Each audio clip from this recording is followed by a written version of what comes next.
couple of months ago, I did an Out of Spec podcast with Isaiah talking about the Tesla supercharger V4 cabinets soon to be deployed, where I mentioned I thought the design of Tesla supercharger stations were going to start to include Tesla semi stalls with increasing regularity in the future.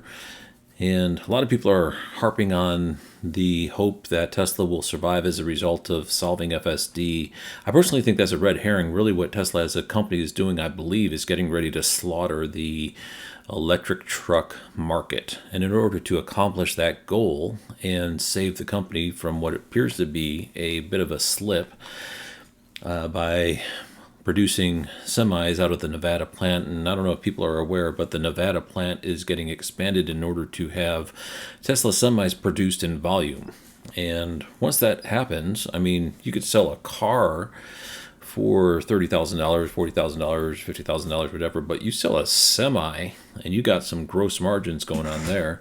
And if you are the preeminent brand for semi electrification, then you're going to make some money, irregardless of whatever politics are going on. But I said in that episode that I believe that supercharger stations were going to start increasingly including semi-stalls, which are different than the normal Tesla supercharger stalls. You could use a V4 cabinet, but you need a different handle for the semis, the MCS handle.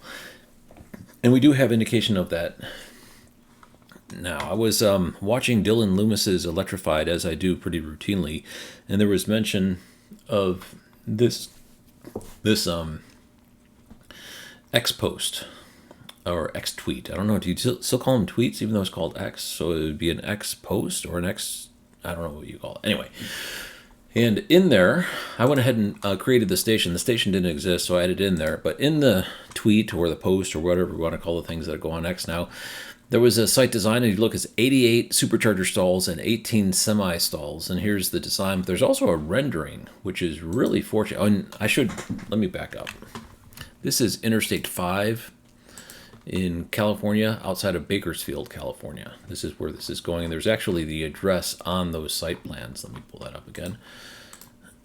Right here is the street address. And it's right off Interstate 5, west of Bakersfield, California.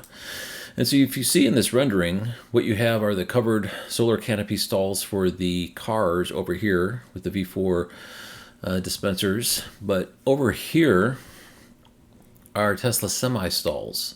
And there's a couple of different flavors. There's the ones where you pull in off the road and you pull in here. And then there's other ones where you pull in here and then pull on around. But there's also parking for, I'm guessing, overnight rest as a need to comply with the interstate rules where you could only travel a certain number of hours in a given day. But sure enough, we now have a Tesla supercharger station coming to California that has Tesla semi stalls in place. And a lot of people who are hoping for Tesla's survival through the current climate that is looking to be increasingly fraught with headwinds is FSD. And my personal opinion, that's a red herring. I mean, if Tesla wants to do something noteworthy as far as technology goes, I suppose FSD is cool, where you could let go of the steering wheel. I could do that in my Chevrolet Equinox, though. I can't do it on local roads. I can do it on mapped roads, but not that big of a deal. I mean, if they could do bi-directional charging, maybe that'd be kind of nice. What if you could charge or power your home with your car? You know, everyone else is doing that. For some reason, Tesla hasn't quite figured that out yet. But enough with the semantics. The point being is that I think Tesla as a company's survival is not resting on FSD. I think Tesla's survival as a company is resting on the Tesla Semi, because that addressable market is huge.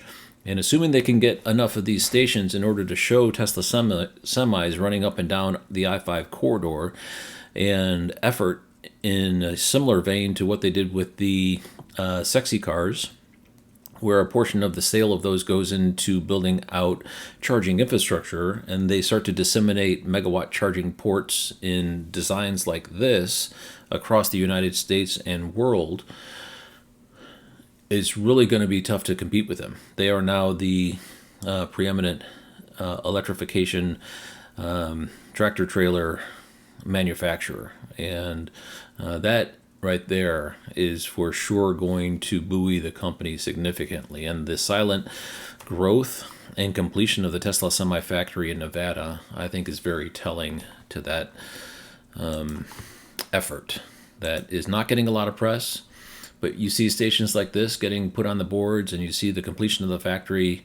I think that is really what Tesla people who are hopeful for their recouping, and Tesla stock speculators and all those fun things should be looking at more closely. Regardless, as a EV charging nerd, a pretty cool station going into I-5 west of Bakersfield, California in the not too distant future. Something to look forward to. Thanks for watching.